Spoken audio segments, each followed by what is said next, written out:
আসসালামু আলাইকুম। আমার ছাদের এই পাশে অনেকগুলো জবা গাছ লাগানো আছে, মানে বেশ কিছু জাতের। তো আজকে দেখছি যে প্রায় সব ধরনের জবা ফুল ফুটে আছে। তো আপনাদেরকে একটা একটা করে দেখাই। এই যে সর্বপ্রথম এই ফুলটা দেখেন, অসম্ভব সুন্দর, মিষ্টি কালারের মতো আর কি, আর মাঝখানে লাল। অনেক সুন্দর কালারের একটা জবা, অনেকগুলো করে ফুল হয়। আর এই পাশে আছে সাদা রঙের জবা। সাদা জবাটাও সেই সুন্দর একটা কালার, এই যে মাশাআল্লাহ অনেক সুন্দর। আর এই যে এটা আমাদের একদম দেশি জাত, লাল কালার, সচরাচর সব জায়গাতেই দেখা যায় লাল জবাটা।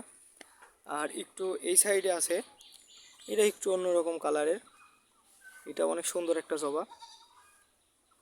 এই জবাটার সাইজ অনেক বড়। আর এই পাশে সবচাইতে আর কি অদ্ভুত ধরনের একটা জবা ফুল, একটা ফুলের ওপরে আরেকটা ফুল দেখেন। এই জবাটা আসলে অনেক কম জায়গাতে আমি দেখেছি। একটা ভাই আমাকে গিফট করেছিল, সেতাব ভাই, কয়েকটা ডাল দিয়েছিল, ওখান থেকে এই গাছটা করেছিলাম আমি। অনেক সুন্দর ফুল হয়েছে মাশাআল্লাহ।